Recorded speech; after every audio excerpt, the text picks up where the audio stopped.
Hi guys! Welcome back to my YouTube channel. So for today's video, I am going to share with you on how to file the third quarter sa BIR.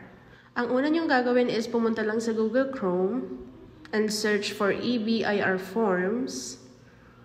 Ayan. But if you already downloaded it to your laptop or kahit sa anong gadgets nyo, it's okay. Direct na lang po kayo dun sa mismong application. And kapag nandito na kayo sa page na to, itong nasa baba na to, meron dyan link, click here. Click nyo lang yan para mag-download kayo ng link ng eBIR forms. Ayan, so wait lang natin. Ayan na siya. I-click nyo lang yan para ma-install sa inyong mga laptop. Actually, may video ako nito dati. Pero ulitin ko na lang din para alam nyo. Ayan, isa-search na natin since na-download ko na siya sa laptop ko, eBIR forms. Wait lang natin kasi loading yan. And here we go. Nasa page na tayo kung saan mag-fill up na tayo. Lagay lang po natin dyan ng TIN number natin. Ayan. And guys, make sure lang po natin na tama yung mga nilalagay nating information sa documents na to. Para po hindi tayo magkaroon ng penalty. Ayan. So, sa RDO code, nasa inyong mga certificate po iyon. Makikita nyo po yon dito. Nasa taas na bahagi na inyong mga certificate. And kapag na-click nyo na yan, automatically lalabas dyan yung online selling. If online selling yung business nyo.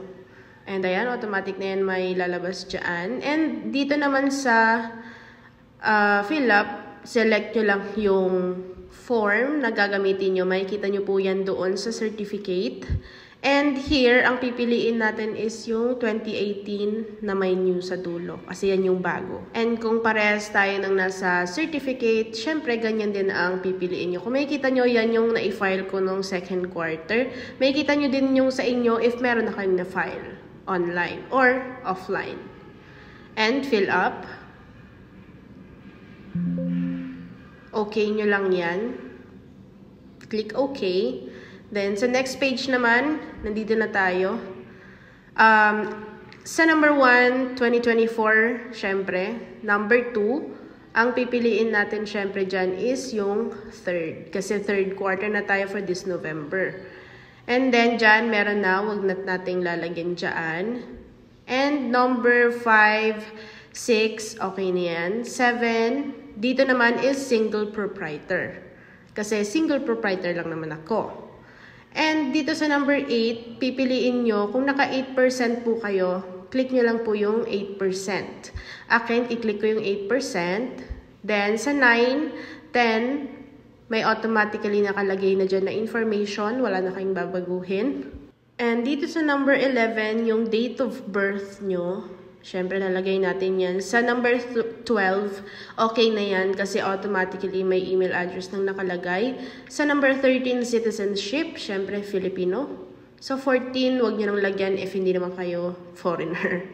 Tapos, sa 15, no.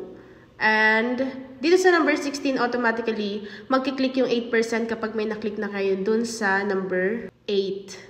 And ayan dito, wala na kayong papakialaman dyan. Sa background information on spouse naman, hindi nyo na rin yan papakialaman kasi kung meron silang business, mag-file din sila ng sarili nila. So, no need to fill out that numbers. So, next tayo, ibaba lang natin, validate. And then, successful naman siya and click OK. Then, next page. Ayan. So, nandito na tayo sa next page. Sobrang dami mong makikita dyan. As in, sobrang dami. Pero, pupunta lang tayo doon sa for 8% IT rate. Kasi, yan lang naman yung atin.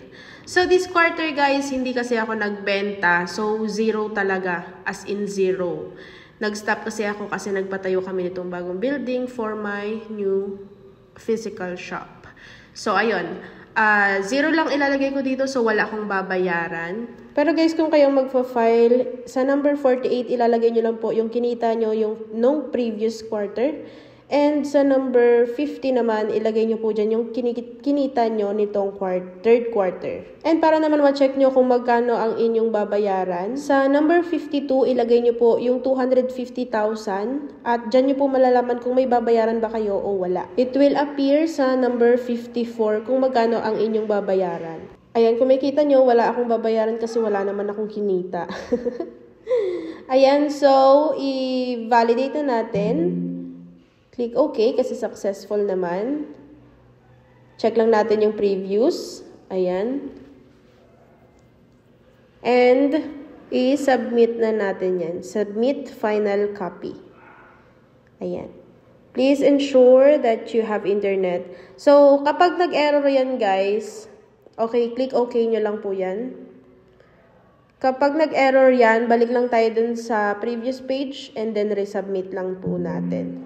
Yan, katulad niyan, nag-error siya. Click OK nyo lang.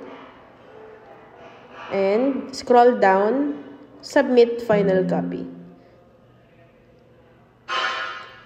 Ayan, so loading. Antayin lang natin.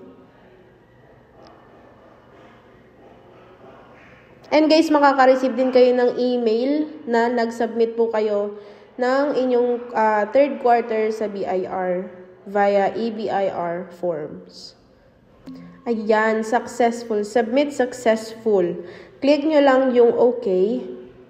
Then, pwede na kayong pumunta sa inyong email to check kung may na-receive kayong confirmation na nag-submit kayo ng third quarter sa EBIR form. And pwede din kayong bumalik sa first page para makita nyo na nandito na yung in-upload nyong third quarter, tsaka yung mga previews na final natin.